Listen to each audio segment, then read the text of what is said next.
Always prepare the ground for the undercarriage before lifting. Avoid standing in a hole or on obstacles when lifting. When lifting and slewing, the centre of gravity can change and you could lose control. Make it a rule to use the outriggers and blade as a support when lifting. If you have outriggers on the undercarriage, you are able to level yourself to a certain extent. The outriggers as well as the blade can be used individually. The toggle switch must be activated for each support, which can smoothly be moved up and down using the joystick on the left-hand console. If you only have a blade as a support, you can operate it directly using the separate joystick.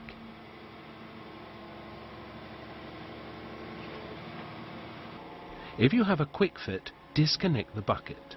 Your lifting capacity is now increased and you will be able to see better, for example, in a trench box. Refer to the operator manual or information given in the cab as to the lifting data your excavator is capable of handling. Never go above the maximum weights given in the documentation. You could be placing those in the vicinity of the excavator and yourself at risk. You could also severely damage the excavator.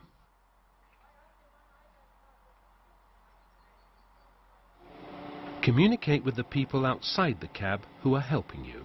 It is essential that they know what to do and that you all have a clear understanding of what is happening.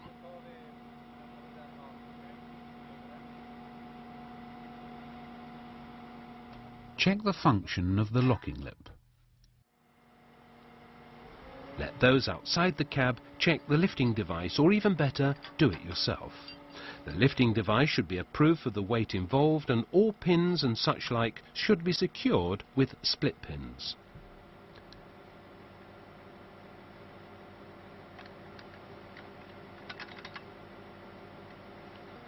Use the lifting hook in the quick fit and make sure the locking device in the hook closes the lifting eye in the hook. Check that your colleague outside the cab is doing the job correctly. The lifting procedure should only be started when you get a signal from him or her.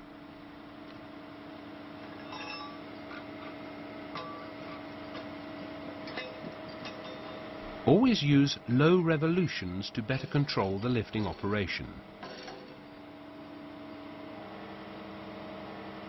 Many times with a wheeled excavator, it is necessary to travel with the weight.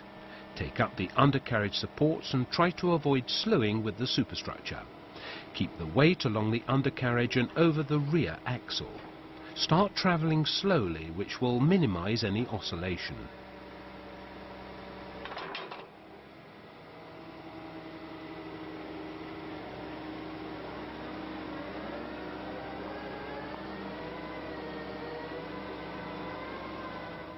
Should you be given new instructions from the site manager, lower the weight to the ground before leaving the cab. Never leave the excavator with a weight or full bucket in the air. It is dangerous and should never happen. Do not forget your hard hat when leaving the cab. Another tool is to use the overload warning device. Press the switch on the control panel. This switch will warn you by means of a buzzer and warning text on the display. Refer to the operator manual for more details. If you are not equipped with hose rupture valves, then you won't have the overload warning device.